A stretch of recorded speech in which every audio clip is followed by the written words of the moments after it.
Hi everyone, welcome back to my YouTube channel. Wishing you a very happy Diwali. I'm very excited to be sharing with you another surprise recipe this week. It's a very special recipe because I'm going to be sharing with you how to make some delicious baked Gulab Jamun Churros. Can you believe that? Just look at these churros. Don't they look absolutely delicious? They're flavored with Gulab Jamun flavors and they taste incredible, and I can't wait to share it with you today. These Gulab Jamun churros are made with rose and cardamom, and they're dipped in white chocolate as well as topped with some pistachios as well as rose petals. When you give it a bite, it's going to remind you of a Gulab Jamun, exactly like that, and I'm sure you're going to absolutely love it. These churros are not only vegan, but they're also healthy compared to regular churros because they're low in sugar and they're also baked, which means that you don't have to worry when eating them. So the past few weeks I've been sharing with you a lot of Indian sweet and savory recipes for Diwali, but I haven't had a chance to share with you any modern recipes. So this time, to take that opportunity and take my recipes a notch further, I decided to share with you a modern and fusion recipe of my favorite Spanish churros and my favorite Indian dessert Gulab Jamuns. I know a lot of you have probably heard of like Gulab Jamun cake, Gulab Jamun cheesecake, and a lot of other things that Gulab Jamun has probably made a presence in, but no one's probably heard of Gulab Jamun churros before. And I decided to create these churros because they not only represent the classic Gulab Jamuns that everyone's been eating all their life, but also to represent the modern Indian cuisine. So without further ado, come on, let's get on with these delicious baked Gulab Jamun churros recipe. Click the link in the description box for a full list of ingredients you require to make this recipe. Into a saucepan, add in your water, sugar, cardamom, salt, rose essence, oil, and then give everything a stir. You want to keep stirring until your sugar dissolves and your liquid starts to boil.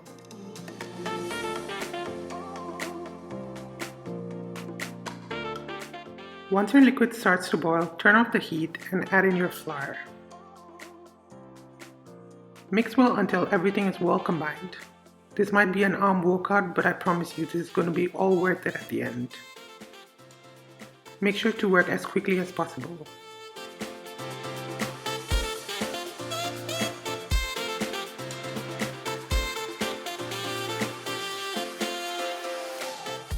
Once you're done, set it aside to cool down. Once your dough has cooled down, it's going to be really soft, just like this.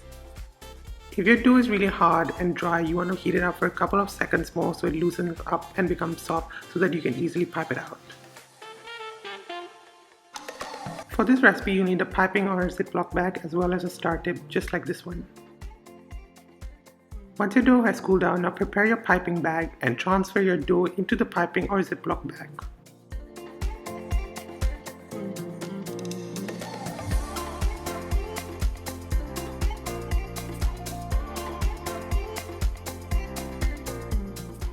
Make sure not to overfill the piping bag either, as it will burst out when you pipe the churros.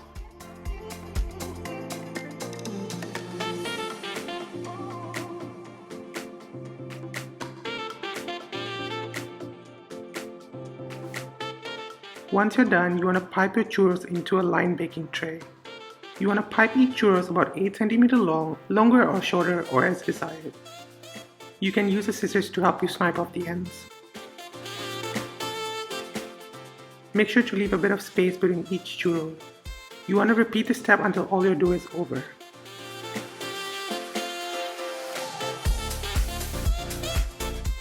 Don't forget to spray your churros with some oil over the top so that they become really crisp.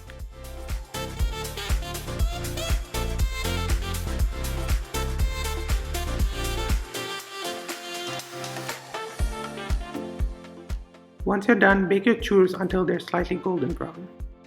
While your churros are being baked, now use a double boiler and melt your white chocolate.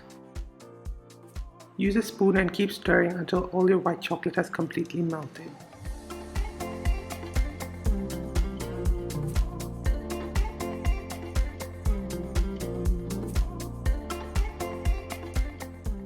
Once your white chocolate has melted, now set it aside and get the churros out of the oven. Make sure to work as quickly as possible. Just look at these. Don't they look absolutely delicious?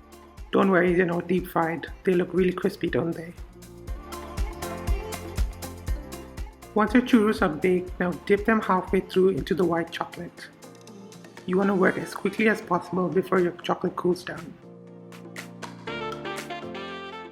You can ask your kids to help you, as this is a great activity for them to get involved.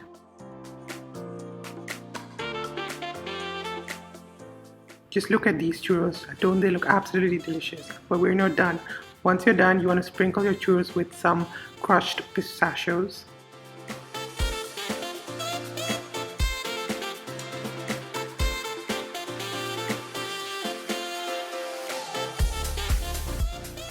As well as some dried rose petals. You want to make sure you do this as fast as you possibly can before your chocolate cools down and sets in. You want the pistachios and the rose petals to stick onto your churros.